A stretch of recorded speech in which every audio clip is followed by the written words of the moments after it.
Alléluia. Shalom, shalom, peuple de Dieu. Shalom, mes bien-aimés dans le Seigneur. Soyez richement bénis. Que mon Dieu vous bénisse tous au nom de Jésus. Bien-aimés, je vous présente le nouveau concept que je fais pour vous. Bien-aimés, ce nouveau concept, je l'ai intitulé « Et Dieu créa la femme ». Bien-aimés dans le Seigneur. Alors, laissons ce concept entre le main de notre Dieu. C'est lui qui dirige, c'est lui qui opère et qui coordonne tout. Parce que c'est lui le commandant de bord de ces concepts. Je te salue, Saint-Esprit de Dieu. Viens diriger, viens opérer, viens coordonner. Tout ce qui sortira de moi doit venir que de toi. Prends contrôle de ces concepts. Que tes enfants comprennent ces concepts. Éternel des armées. Je prends l'autorité sur tout esprit qui ne confesse pas ton nom devant ces chaînes de YouTube. Je les jette dans les arides. Et c'est là au nom de Jésus-Christ de Nazareth. Ouvre tes enfants, l'esprit, afin qu'ils comprennent cette écriture que je vais le prêcher aujourd'hui au nom de Jésus-Christ. Amen. Bien-aimés dans le Seigneur, aujourd'hui nous commençons notre nouveau concept que j'ai intitulé « Et Dieu créa la femme et il a créé Abigail ».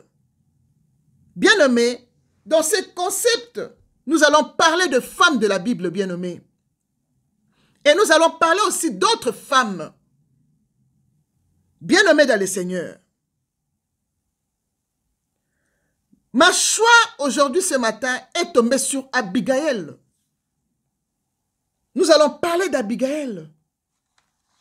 Nous voulons savoir qui était Abigail. Quelles leçons nous pouvons tirer dans la vie d'Abigail, bien-aimé. Bien-aimé. Abigail, c'est une femme parmi les femmes qui sont citées dans la Bible, bien-aimé. Le nom d'Abigail, même bien-aimé, dit tout. Car le nom d'Abigail en hébreu signifie, bien-aimé, ma joie est en Dieu. Quand nous entendons même la signification des noms d'Abigail, bien-aimé, nous voyons directement une femme de joie, une femme de foi, une femme sage qui avait bâti sa maison selon l'histoire que nous avons lue, une femme diplomate bien-aimée dans le Seigneur. Alors, qui était Abigail dans la Bible, bien-aimée? Bien-aimée dans le Seigneur. Pour moi, d'après l'histoire que j'ai lue dans 1 Samuel 25, Abigail était une femme sage qui a bâti sa maison, bien-aimée dans le Seigneur, dans le vrai sens du mot. Oui, Abigail a bâti sa maison, bien-aimée dans le Seigneur. Elle a bâti sa maison. Elle a empêché le sang couler dans sa maison. Abigail a joué la diplomatie, bien-aimée dans le Seigneur. Abigail a montré sa foi en Dieu devant cet événement ou cet obstacle qui voulait entrer dans sa maison, bien-aimée dans le Seigneur. Abigail était la femme d'un homme riche qui s'appelait Nabal, bien-aimé dans le Seigneur. Abigail était une femme intelligente, bien-aimée, et humble. En plus, la Bible dit, elle était aussi belle sur le plan physique et spirituel. Car elle était, bien-aimée, une femme de bon sens, nous dit 1 Samuel 25, verset 3. Mais 1 Samuel 25, verset 3 nous dit aussi que le mari d'Abigaël, l'homme riche, était dur et méchant dans ses actions, bien-aimés. Donc, si nous voyons bien, nous allons dire que Abigaël a vécu un mariage difficile avec son méchant mari et arrogant même. Bien-aimé, pour que tu comprennes cette histoire, tu dois vraiment avoir le temps de lire 1 Samuel 25 en entier. Comme ça, tu vas bien comprendre l'histoire et tu vas tirer tes leçons dans cette histoire bien-aimée dans le Seigneur. Abigaël a vécu un mariage difficile, bien-aimé, avec cet homme méchant et arrogant. Alors, quelle action de sagesse qu'a joué Abigaël pour sauver cet homme méchant devant David, bien-aimé? David était un homme, comme la Bible nous le dit, qui campait dans le désert avec ses gens. David a appris que Nabal, l'homme riche, tondait ses brebis bien-nommés. Et comme David avait eu faim, il a envoyé ses gens vers Nabal pour aller demander de quoi manger, bien-nommé. Mais Nabal, dans sa cupidité, bien-nommé, cet homme orgueilleux, bien-nommé, il a carrément refusé l'aide de David. Il ne voulait pas que David aille de l'aide. Il ne voulait pas donner à manger à David, bien-aimé. Il a renvoyé les gens de David, bien-aimé. C'est là où tout a commencé. Et quand les gens de David sont rentrés vers David, ils ont tout expliqué à David. Ah, David s'est fâché. La colère de David s'est levée, bien-nommé dans le Seigneur.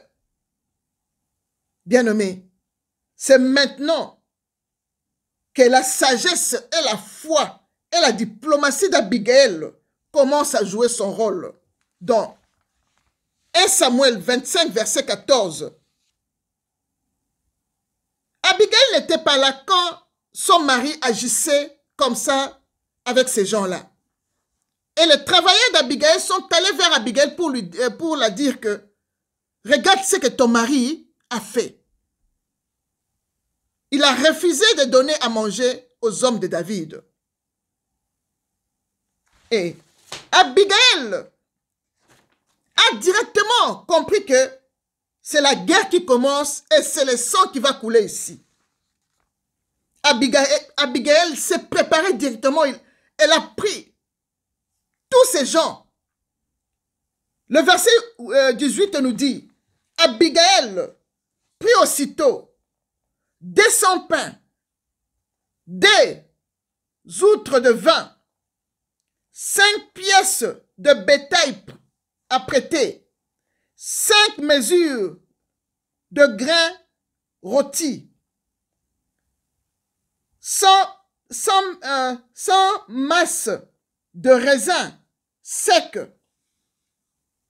et 200 figues secs.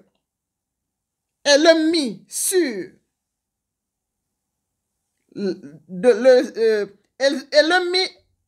elle les a mis sur des ânes et elle dit à ses serviteurs, passez devant moi, je vais vous suivre.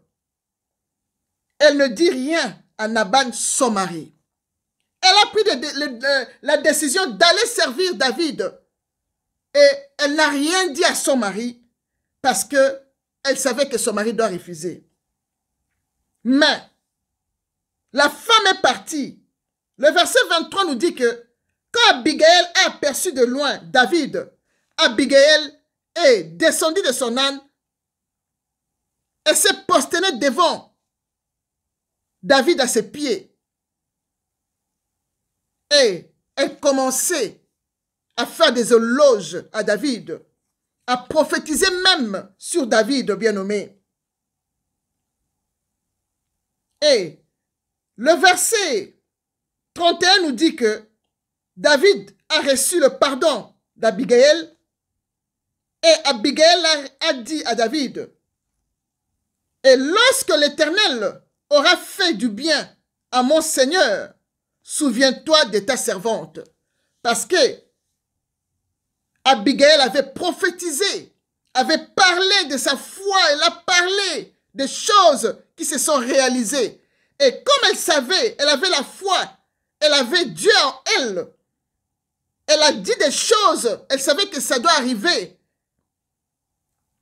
Bien-aimé dans le Seigneur, Abigail a dit à David qui se souvient d'elle. Et le verset 32 nous dit, David a dit à Abigail, béni soit l'Éternel, le Dieu d'Israël, qui t'a envoyé aujourd'hui à ma rencontre. Béni soit ton bon sens, et béni sois-tu, toi qui m'as empêché en ce jour de répandre le sang, et qui a retenu ma main. Gloire au Seigneur. Bien-aimé, vous voyez que même David a reconnu le bon sens. Il a reconnu, bien-aimé dans le Seigneur, le bon sens d'Abigail, bien-aimé. David l'a trouvé une femme sage, une femme de foi, une femme de Seigneur. Parce qu'elle a prophétisé des choses, elle a reconnu que David était un oint de Dieu bien-aimé dans le Seigneur. Et quand Abigail est rentrée chez elle, d'après tout ce qu'elle a dit à David, elle a apaisé David, elle ne voulait pas que le sang soit dans sa maison. Bien-aimé dans le Seigneur, Abigail est rentrée chez elle à la maison. Et quand elle est rentrée au verset 36, Abigail a trouvé Nabal et ses gens en train de fêter. Tous, ils étaient ivres. Abigail n'a rien dit à son mari. Elle a attendu le matin. Et le verset 37 nous dit que, mais le matin, l'ivresse de Nabal s'étant dissipée. Sa femme lui raconta ce qui s'était passé. Le cœur de Nabal reçut un coup mortel et devient comme une pierre, bien nommée dans le Seigneur. Nabal se croyait qu'un homme méchant, un homme arrogant, qui a refusé d'aider quelqu'un qui avait faim. Et comme il était riche, il croyait que ça doit terminer comme ça. Mais David était en colère parce que David n'a pas touché les brebis de Nabal qui étaient dans le désert. Et ces gens, ils sont rentrés tranquillement à la maison. Parce qu'il avait faim, il pouvait le menacer et prendre tout le bétail qui était là. Mais David n'a pas fait ça. Et à son retour, lui refuse à manger. Et David était très en colère. Il est venu pour tuer tout le monde. Grâce à Dieu, Abigail, avec sa sagesse et sa diplomatie, elle est allée rencontrer David. Et elle a apaisé le cœur de David pour ne pas répandre le sang. Une femme sage qui a bâti sa maison avec sa sagesse bien-aimée. Et comme David était l'homme selon le cœur de Dieu, Dieu était en colère contre Nabal. Et Dieu a frappé Nabal d'un coup mortel dans son corps, dans son cœur. Je peux dire qu'il a reçu l'AVC directement. Pardon. Le verset 38 nous dit, environ 10 jours, après, l'Éternel frappa Nabal et il mourut. Bien-aimé dans le Seigneur, la Bible dit, c'est à Dieu la vengeance, c'est à Dieu la rétribution. Même si quelqu'un ne reconnaît pas tes biens bien-aimés, laisse-le entre les mains de Dieu. C'est Dieu qui frappe. C'est Dieu qui se venge, bien-aimé. L'homme n'a pas reconnu le bien de David. David n'a pas tué ses brebis. Il n'a rien tué, même ses hommes. Il les a laissés partir, retourner en paix. Et à son tour, lui refuse de leur donner à manger. Et l'Éternel a vu comment son serviteur a pleuré de faim. Et il a frappé Nabal de sa méchanceté, de son mauvais cœur, de sa cupidité. Bien-aimé dans le Seigneur. David dit au verset 39, David apprit c'est que Nabal était mort. Et il dit, béni soit l'Éternel qui a défendu ma cause dans l'outrage que m'a fait Nabal et qui a empêché son serviteur de faire le mal. L'Éternel a fait retomber la méchanceté de Nabal sur sa tête. Gloire au Seigneur. Bien-aimé, la Bible nous dit, David a dit dans sa prière dans le psaume 7, verset 17, il a dit, son iniquité tombe sur sa tête et sa violence redescend sur son front. C'est ça la prière qui va avec ce que Nabal avait fait. L'Éternel a fait retomber la méchanceté de Nabal sur sa tête, nous dit le verset 39. Et quand David a vu que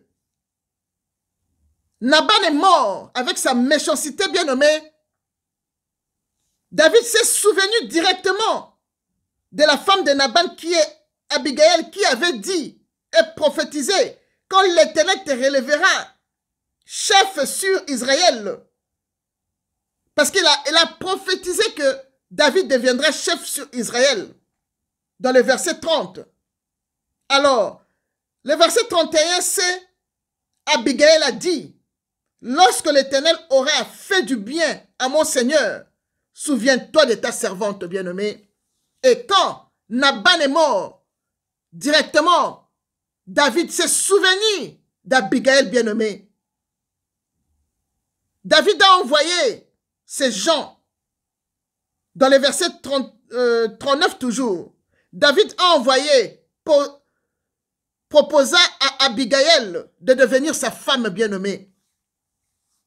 Et Abigail n'a même pas hésité d'un seul iota.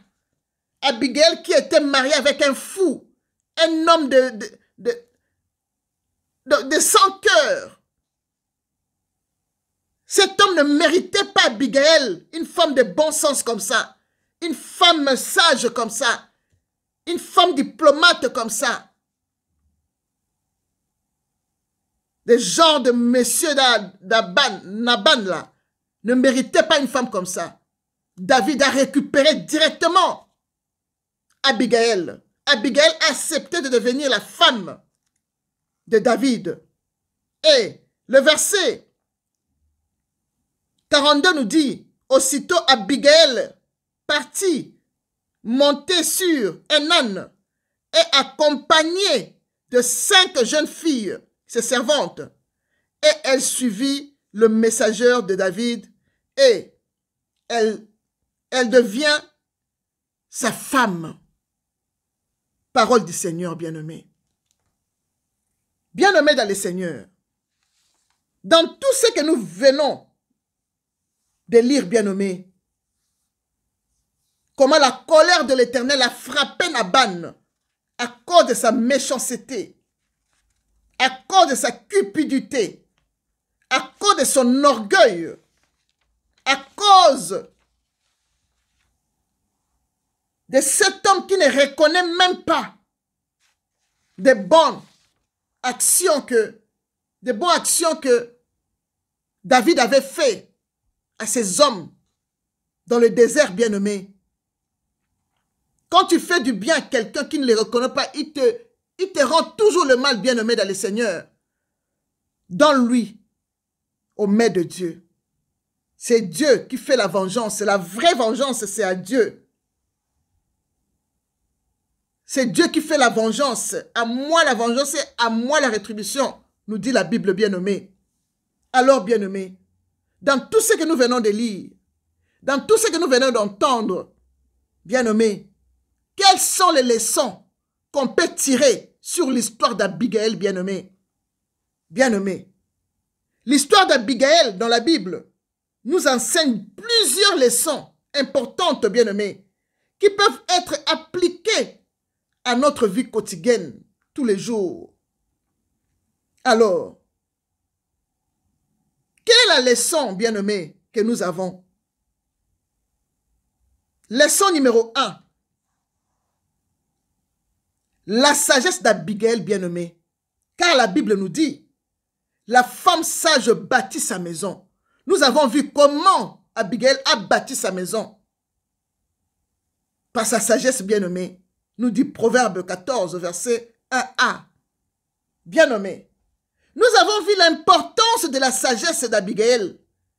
Comment Abigail a su rapidement apaiser la situation. Et elle avait directement pris la décision correcte pour apaiser la colère de David. Et elle a évité un bain de sang dans sa maison, bien-aimée dans le Seigneur. Bien-aimé. C'est très important, bien-aimé, qu'une femme soit sage dans sa maison pour bien le bâtir, bien-aimé. Leçon numéro 2, bien-aimé, que nous devons retenir, bien-aimé, c'est la diplomatie d'Abigail, bien-aimé. Abigail a abordé David avec respect, humilité. Elle s'est prosternée devant David, bien-aimé. Abigail a reçu, apaiser la tension et a préservé la paix. Elle avait tout fait. En se prosternant, le Saint-Esprit est venu la faire prophétiser sur David. Elle a tout dit de David, comme si elle avait ça dans la main par le Saint-Esprit. Bien-aimée dans le Seigneur. Elle a joué cette diplomatie d'aller, même pas dire à son mari, elle a tout traité, et mis la paix et rentrée sans rien dire. C'est seulement le matin, quand elle a constaté que son mari n'était plus ivre, c'est là où elle a parlé avec son mari. Leçon numéro 3, et pour finir, bien-aimé, la foi d'Abigail envers son Dieu. Abigail avait une foi inébranlable envers son Dieu bien-aimé. Et Abigail savait distinguer que David était un élu de Dieu. Quand il s'est prosterné, il commença à prophétiser. Et quand David a vu que il a vu tout ce que cette femme l'avait dit. Et David s'est souvenu de cette femme. Et elle a pris comme sa femme bien-aimée. Abigail avait la foi et la confiance en Dieu. Cette foi et cette confiance l'a guidée dans ses actions. Elle a influencé David de croire à son pardon. Et David l'a pardonné, bien-aimé. Quelle femme de foi, bien-aimée. Quelle femme sage, bien-aimée, qui a bâti sa maison avec sa sagesse. Quelle femme diplomate, Bien-aimés dans le Seigneur. Bien-aimés, je crois que vous avez tiré votre leçon. Tirez ce qui est bien. Lisez, bien-aimés, 1 Samuel 25 en entier. Et vous allez comprendre et vous allez bien tirer encore d'autres leçons. Que Dieu vous bénisse. Shalom.